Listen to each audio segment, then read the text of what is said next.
ನಮ್ಮ ನಡುವೆ ದೇವರಲ್ಲಿ ನಂಬಿಕೆ ಇಡುವಂತಹ ಜನ ಸಾಕಷ್ಟಿದ್ದಾರೆ. ಅಷ್ಟೇ ಸುಲಭವಾಗಿ ದೆವ್ವ ಭೂತಗಳನ್ನ ನಂಬುವಂತಹ ಜನ ಕೂಡ ಇದ್ದಾರೆ. ಅದರಂತೆ ಇಲ್ಲೊಬ್ಬ ಮಾಂತ್ರಿಕ ಇದ್ದಾನೆ. ಈತ ದೆವ್ವ ಬಿಡಿಸ್ತಾನೆ, ನಾಟಿ ವೈದ್ಯನೂ ಕೂಡ ಹೌದು. ಅಂದಹಾಗೆ ಈತನದ್ದು ಏಟಿನ ಚಿಕಿತ್ಸೆಯಂತೆ. ಆ ಚಿಕಿತ್ಸೆ ಏನು ಬನ್ನಿ ನೋಡೋಣ. ಹಾಗಿದ್ರೆ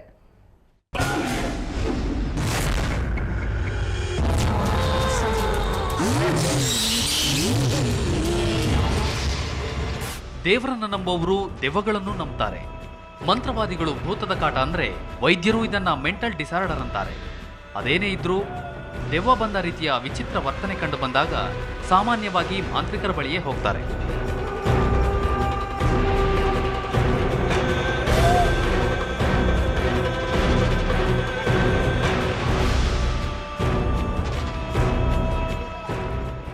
ಇವರನ್ನ ನೋಡಿ, ಹೇಗೆ ಯುವಕರನ್ನ ನೆಲದ ಮೇಲೆ ಮಲಗಿಸಿ ಏಟ್ ಕೊಡ್ತಿದ್ದಾರೆ ಅಂತ. ಇದು ಇವರು ಕೊಡೋ ಟ್ರೀಟ್ಮೆಂಟ್ ಸ್ಟೈಲ್.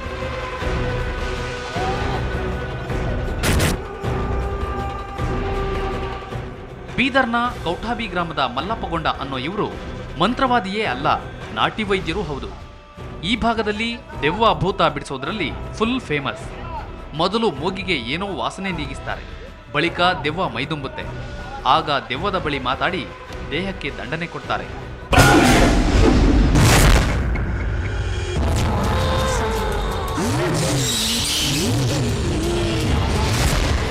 ಈಗ ಚಲೋ ಇದ್ದ ಚಲೋ ಮಾತಾಡ್ಲತ್ತದ. ಆ ಪ್ರಕಾರ ಆಗ ಹಂಗೆ ಮಾತಾಡಿಲ್ಲ. ಈಗ ಚಲೋ ಇದ್ದ ಚಲೋ ಮಾತಾಡತ್ತೆ ನಿಮ್ಮ ಸಂಗಟ. ಏನು ಹೇಳ್ರಿ ಮಾತಾಡೋದು? ನಾ ಚಲೋನೇ ಮನುಷ್ಯ ಇದ್ರೆ ನನಗೇನು ಜಡ ಬಂದ ಯಾರು ಬಂದ ಆರಾಮಾಗಲ್ಲಕ್ಕಲ್ಲ ಏನು.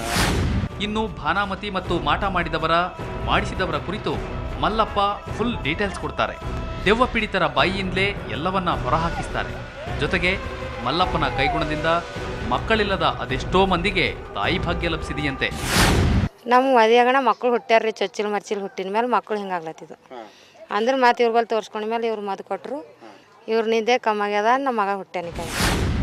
ಗುಲ್ಬರ್ಗ, ಬಿಜಾಪುರ, ರಾಯಚೂರು ಜಿಲ್ಲೆಗಳಿಂದಷ್ಟೇ ಅಲ್ಲದೆ ನೆರೆಯ ಆಂಧ್ರ, ಮಹಾರಾಷ್ಟ್ರ ಜನ ಕೂಡ ಇಲ್ಲಿಗೆ ಬರ್ತಾರೆ. ಮಲ್ಲಪ್ಪನ ಟ್ರೀಟ್ಮೆಂಟ್ ಬಗ್ಗೆ ಜನರಿಗೆ ಎಲ್ಲಿಲ್ಲದ ವಿಶ್ವಾಸ. ಅಂದಹಾಗೆ ಮಲ್ಲಪ್ಪಗೊಂಡ ನೀಡೋ ಟ್ರೀಟ್ಮೆಂಟ್ ಫುಲ್ ಫ್ರೀ. ಇದಕ್ಕೆ ಇವರು ಯಾವುದೇ ರೀತಿ ಹಣ ಪಡೆಯೋದಿಲ್ಲ. ಒಟ್ನಲ್ಲಿ ದೆವ್ವಭೂತ ಇದೆಯೋ ಇಲ್ವೋ ಗೊತ್ತಿಲ್ಲ, ಆದರೆ ಮಲ್ಲಪ್ಪ ಮಾತ್ರ ಈ ಕಾಯಕದಲ್ಲಿ ನಿರತರಾಗಿದ್ದಾರೆ.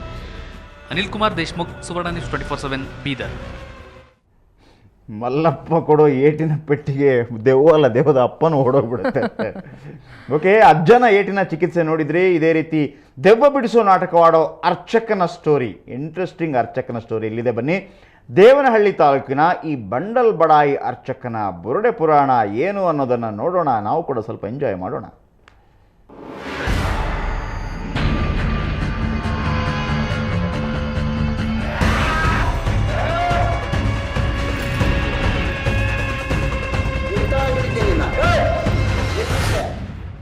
ಹೀಗೆ ಬೇವಿನ ಸೊಪ್ಪು ತಿಂತಿರೋ ಈ ಅಪ್ಪನ ಹೆಸರು ನಂಜೇಗೌಡ.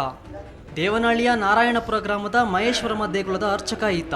ಈ ದೇವಾಲಯಕ್ಕೆ ಭಕ್ತರನ್ನ ಸೆಳೆಯೋಕೆ ತನ್ನ ಮೈ ಮೇಲೆ ದೇವರು ಬರುತ್ತೆ, ನಾನೇ ಮಹೇಶ್ವರಮ್ಮ ದೇವಿಯ ಅವತಾರ ಅಂತ ಹೇಳೋ ಆಸಾಮಿ.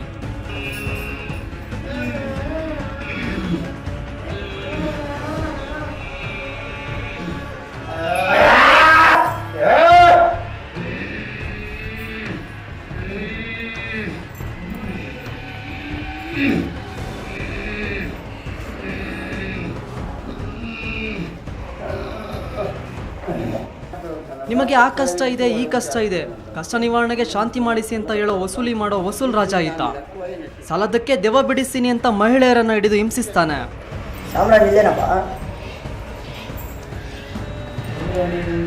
ಕೇಳ, ನೀನು ಕೇಳ, ನಾನು ಕೇಳೋದು ಬೇಡ, ನಾನು ಚಿಕ್ಕ ಕೇಳ. ಎಷ್ಟು ನೀನು ಇರ್ತಾವಣ ಬಿಟ್ಟಿದ್ದಮ್ಮ, ಇರ್ತಾವಣ ಬಿಟ್ಟಿದ್ದೆ ನಿನ್ನ.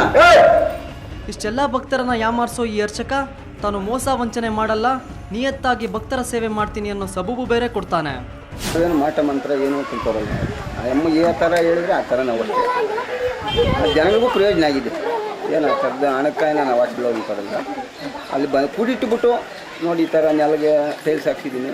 ಈ ಭಕ್ತಾದಿಗಳು ಖುಷಿದ್ರೆ ಸಾಲಲ್ಲ, ಅದರಲ್ಲಿ ನಾನು ಹಾಕ್ತೀನಿ. ಅಮಾವಾಸ್ಯೆ ದಿವಸ ಭಕ್ತಾದಿಗಳು ಬೇಜಾನ್ ಸೇರ್ತಾರೆ, ಊಟನ ಹಾಕ್ತೀವಿ. ಈ ಬಂಡಲ್ ಅರ್ಚಕನ ಮಾತು ನಂಬಿ ನಾರಾಯಣಪುರ ಸುತ್ತಮುತ್ತಲಿನ ಗ್ರಾಮಸ್ಥರು ಕಾಯಿಲೆ ಬಂದರೆ ಆಸ್ಪತ್ರೆಗೆ ಹೋಗೋದನ್ನು ಬಿಟ್ಟು ಅರ್ಚಕನ ಬಳಿ ಬರ್ತಾರೆ. ಹೀಗೆ ಬಂದ ಭಕ್ತರ ಬಳಿ ಸುಲಿಗೆ ಮಾಡಲು ಮರಿ ಪೂಜಾರಿ ಒಬ್ಬ ಹುಟ್ಟಿಕೊಂಡಿದ್ದು ಪೂಜೆ ಮಾಡೋ ನೆಪದಲ್ಲಿ ಭರ್ಜರಿಯಾಗಿ ಹಣ ಕೇಳ್ತಾನೆ. ನಾನೇ ದೇವರು ಅಂತ ಮಾಡುವಂಥದ್ದು ಕೆಲಸ ಬಹಳ ತಪ್ಪು. ನಿಂಬೆಹಣ್ಣು ಕೊಟ್ಟು ಕಾಯಿಲೆಗಳು ವಾಸಿ ಆಗೋಗಿದ್ರೆ ಲಕ್ಷಾಂತರ ರೂಪಾಯಿ ಸುರಿದು ಯಾರೂ MBBS ಓದಬೇಕಾಗಿರಲಿಲ್ಲ, ಡಾಕ್ಟ್ರುಗಳು ಆಗಬೇಕಾಗಿರಲಿಲ್ಲ. ಈ ಜನಗಳಿಗೆ ಈ ಕಷ್ಟ ಕಾರ್ಪಣ್ಯಗಳು ಬರ್ತಾನೆ ಇರಲಿಲ್ಲ.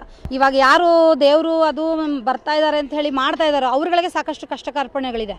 ಅವ್ರ ಕಷ್ಟ ಅವರೇ ನಿವಾರಣೆ ಮಾಡ್ಕೊಳ್ಳೋ ಹಾಗಿದ್ದಿದ್ರೆ ಅವ್ರು ಮತ್ತೊಬ್ಬರಿಗೆ ಹೇಳಲಿಕ್ಕೆ ಬರ್ತಾ ಇರಲಿಲ್ಲ. ಅವರ ಒಂದು ಹೊಟ್ಟೆಪಾಡಿಗೋಸ್ಕರ ಅವ್ರು ಈ ರೀತಿ ಎಲ್ಲ ಮಾತಾಡ್ತಾರೆ ಅಂತ ನಾನು ಅಂದ್ಕೊಂಡಿದ್ದೀನಿ. ಒಟ್ಟಿನಲ್ಲಿ ಜನ ಮರಳೋ ಜಾತ್ರೆ ಮರಳೋ ಬಂಡಲ್ ಅರ್ಚಕನಿಗೆ ಬುದ್ಧಿ ಹೇಳೋದನ್ನು ಬಿಟ್ಟು ಅರ್ಚಕನ ಪ್ರದಕ್ಷಿಣೆ ಆಗ್ತಿರೋದು ಮಾತ್ರ ವಿಪರ್ಯಾಸ. ಎನ್ ರಾಮು, ಸುವರ್ಣ ನ್ಯೂಸ್ 24/7, ಚಿಕ್ಕಬಳ್ಳಾಪುರ. ನಿಜಕ್ಕೂ ದುಡ್ಡಿಗಾಗಿ ಜಯಪ್ರಕಾಶ್ ಏನೆಲ್ಲ ಆಟ ಆಡ್ತಾರೆ, ಏನೆಲ್ಲ ಬಂಡಲ್ ನಾಟಕ ಮಾಡ್ತಾರೆ ನೋಡಿದ್ವಿ. ಆದರೆ ಈ ಅಧಿಕಾರಿಗಳು ಕೂಡ ಅದಕ್ಕೆ ಅವರಿಗಿಂತ ಯಾವ ರೀತಿಯಲ್ಲೂ ಕಮ್ಮಿ ಇಲ್ಲ ಅಂತ ಅನ್ಸುತ್ತೆ. ದುಡ್ಡಿಗಾಗಿ ನಮ್ಮ ಅಧಿಕಾರಿಗಳು ಚರಂಡಿಗೂ ಕೂಡ ಬಾಯಿ ಹಾಕ್ತಾರೆ. ಇನ್ನು ಅನ್ನ ಬಿಡ್ತಾರಾ? ಹೌದು, ಅಂಗನವಾಡಿ ಮಕ್ಕಳಿಗೆ ನೀಡುವಂತಹ ಪೌಷ್ಟಿಕ ಆಹಾರಕ್ಕೆ ಕೂಡ ಅಧಿಕಾರಿಗಳು ಕನ್ನ ಹಾಕಿದ್ದಾರೆ. ಧಾರವಾಡ ಜಿಲ್ಲೆಯ ನುಗ್ಗಿಕೇರಿ ಗ್ರಾಮದ ಈ ಗೋಲ್ಮಾಲ್ ಡೀಟೇಲ್ಸ್ ಇಲ್ಲಿದೆ ನೋಡಿ.